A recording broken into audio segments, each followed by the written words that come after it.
नमस्कार, स्वागत है आप सभी का। आपके साथ मैं हूं अपर्णा मौजम। सबसे पहले आपको बात करते हैं देहरादून की, जहां कोयला संकट का उत्तराखंड पर भी असर दिखने लगा है और राज्य में बिजली कटौती शुरू हो गई है। सेंट्रल पूल से बिजली की सप्लाई कम हो रही है। करीब 50 लाख यूनिट बिजली की उत्तराखंड में कमी हो गई है और अब गुरुवार यानी कि कल लंबा पावर कट लोगों को झेलना पड़ सकता है। राजधानी देहरादून में भी बिजली कटौती हो सकती है।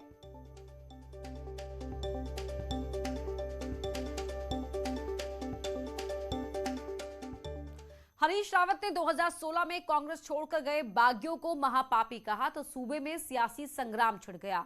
पुराने कांग्रेसियों ने हरदा को तीखा जवाब दिया तो वहीं बीजेपी ने तो कांग्रेस को पापियों का प्लेटफॉर्म करार दे दिया।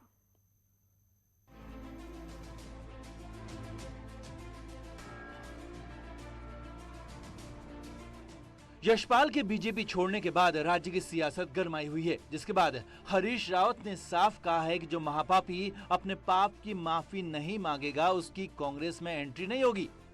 अब इस पर तुरंत हरक सिंह रावत ने तीखा जवाब दिया और यहां तक कह दिया कि मुझे बोलने के लिए मजबूर किया गया तो सबकी पोल खोल दूंगा। वहीं अमूमन बयानबाजी से दूर रहने वाले अरविंद पांडे ने भी पूरी कांग्रेस को पापियों का अड्डा बता दिया कि सूप तो बोले बोले छल्लियों को नहीं बोलना चाहिए। जो लोग इस प्रदेश की बहुत बड़ी व्यवस्था में बैठ के बोलते थे कि मैं अपनी आंखें मूंद लूँगा, मैं अपनी आंखों को बंद कर लूँगा, जिसको जो लूटना लूट ले, ऐसा आदमी क्या किसी को पुण्य और क्या किसी को पाप बोलेगा। और मैं कह सकता हूँ कि आज की जो कांग्रेस है, पूरी कांग्रेस ये भ्रष्टाचारी, देशद्रोही और पापियों का एक प्लेटफॉर्म है।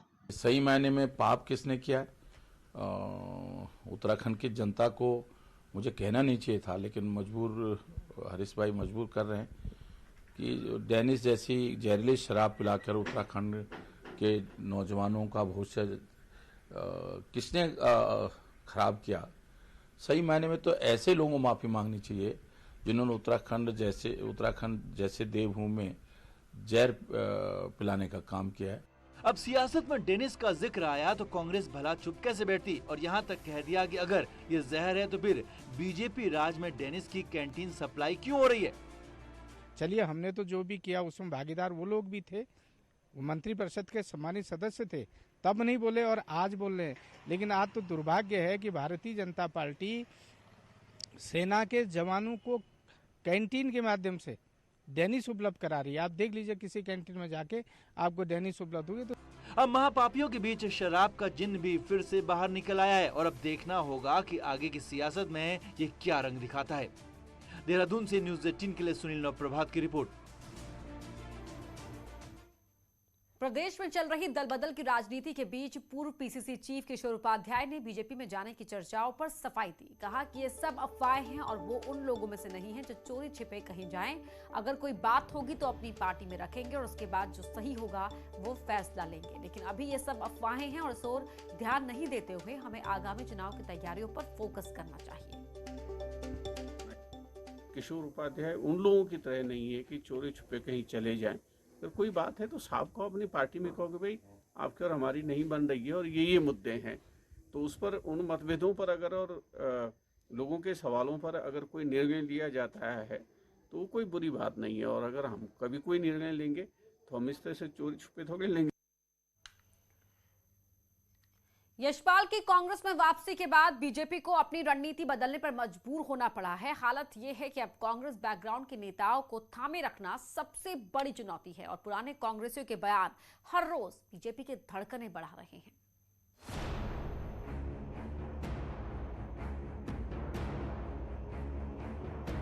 यशपाल के जाने के बाद बीजेपी बैकफुट में है और ऊपर से अगले चंद घंटों में ही हरक सिंह रावत, उमेश शर्मा काऊ और यहां तक कि सतपाल महाराज के बदले सुर भी बीजेपी की परेशानी बढ़ा रहे हैं। यशपाल का नाम सुनते ही सतपाल ने तो कुर्सी तक छोड़ दी तो हरक सिंह भी कई इशारे कर गए। No comments. इस पे कमेंट्स। तो लोकतंत्र तब मजबूत होता है जब पक्ष और विपक्ष दोनों में मजबूत हो, एक पक्ष भी कमजोर हो। और यहाँ दुर्भाग्य से कहो, सौभाग्य से कहो, कांग्रेस यहाँ विपक्ष में है। कांग्रेस को भी मजबूत होगी। कई बार हमसे गलतियां होती हैं तो विपक्ष का काम है हमारी गलतियों को सचेत करना।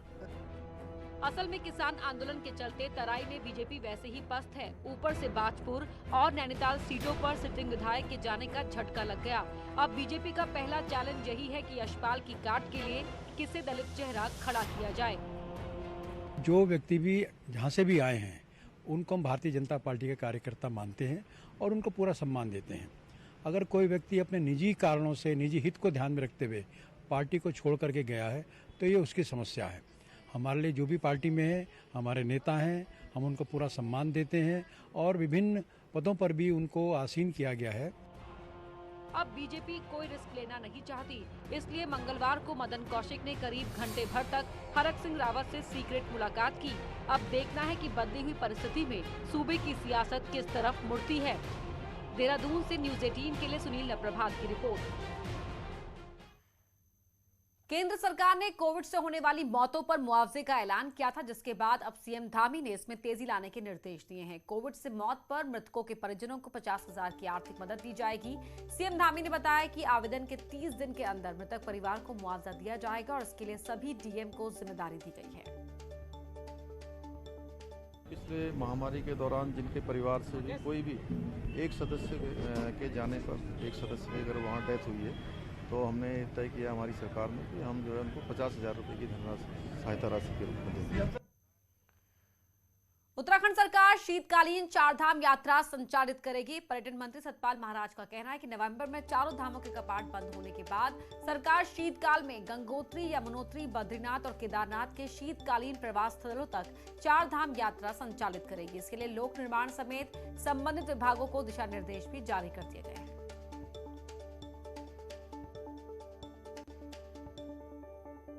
यात्रा पूरी चल रही है और मैं समझता हूं कि जो हमारे पट हैं मतलब यात्रा चलेगी लगभग 30 नवंबर तक। मेरे पास जो सूचना आई है 30 नवंबर तक चलेगी, तो हम चाहते हैं कि पूरी यात्रा चले, लोग दर्शन करने आए।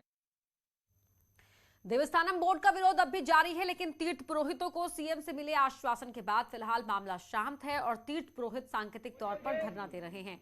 सीएम ने तीर्थ पुरोहितों से 30 अक्टूबर तक का समय दिया है। वहीं इस मामले में तीर्थ पुरोहितों का कहना है कि सीएम के आश्वासन से उन्हें उम्मीदें हैं, लेकिन अगर इस पर फैसला 30 अक्टूबर तक नहीं होता है तो फिर आंदोलन को तेज किया जाएगा।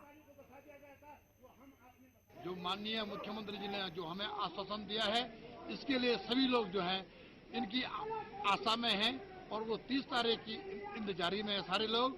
और यदि कदाचित इस देवस्थानम बोर्ड ने उन्होंने इधर उधर किया तो हम उग्र आंदोलन की चेतावनी करते हैं। जय श्री केदार।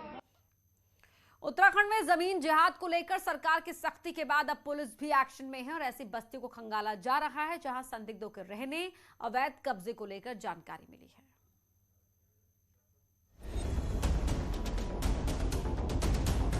सरकार ने जमीन जिहाद या यूं कहें कि जमीनों पर अवैध कब्जे को लेकर प्रशासन को सख्त कार्रवाई के निर्देश दिए और उनके चिन्हीकरण के लिए कहा।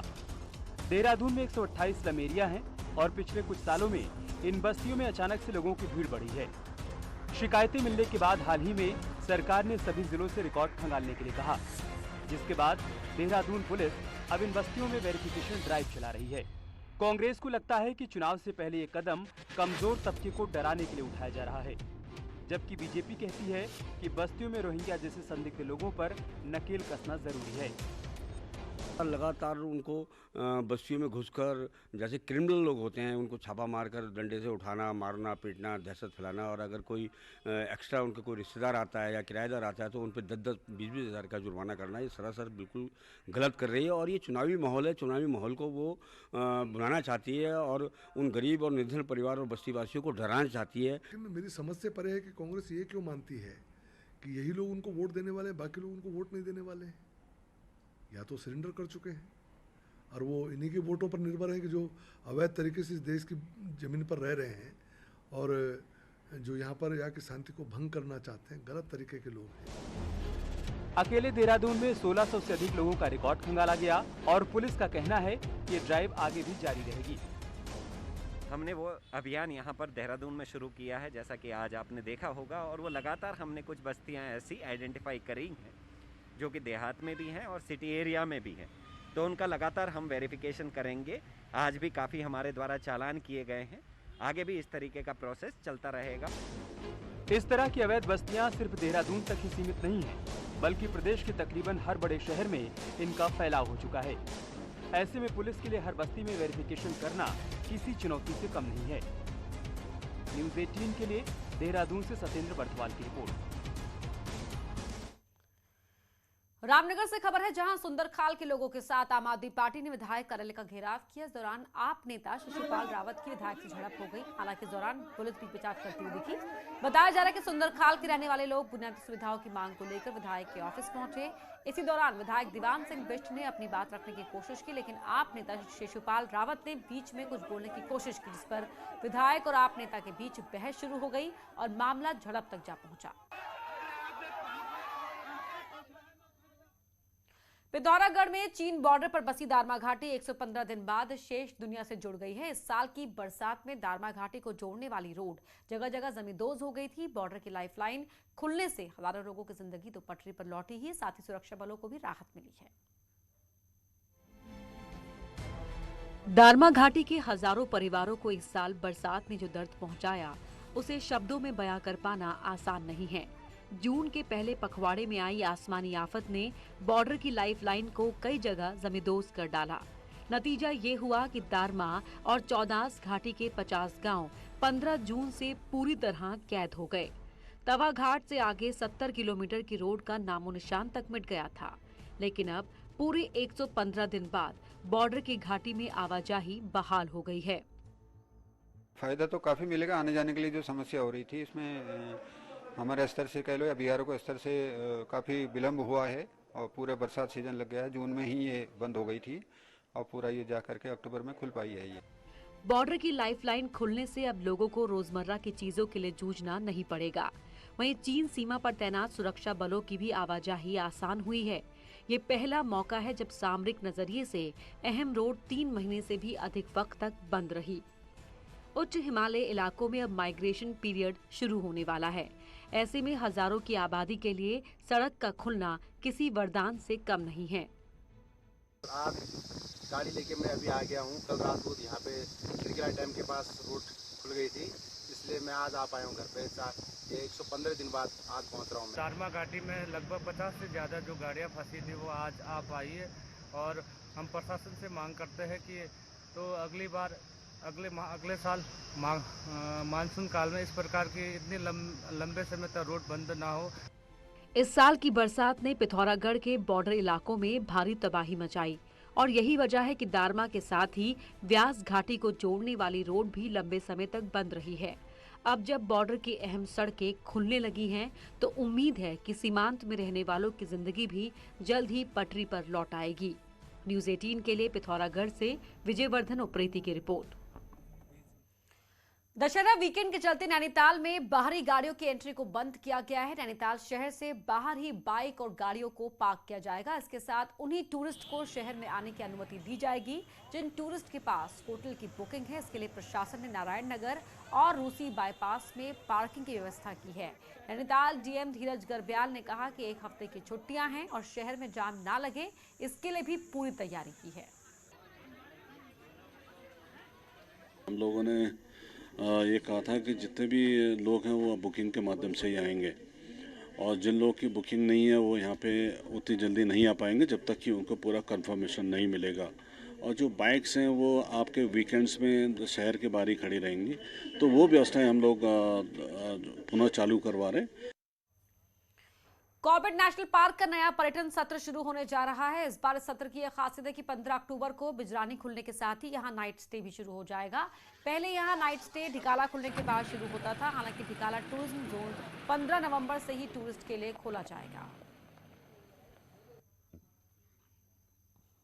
कॉर्बेट टाइगर रिजर्व में मानसून के बाद ये नए टूरिज्म सत्र में झिरना, ये ढेला और बिजरानी के नाइट स्टे 15 अक्टूबर के बाद शुरू हो रही है। और जैसा कि हर साल होता है, ढिकाला कोर जोन की नाइट बुकिंग्स और सफारी 15 नवंबर के बाद शुरू होगी। और यहाँ वक्त हो गया एक छोटे से ब्रेक का, जल्द लौटते हैं।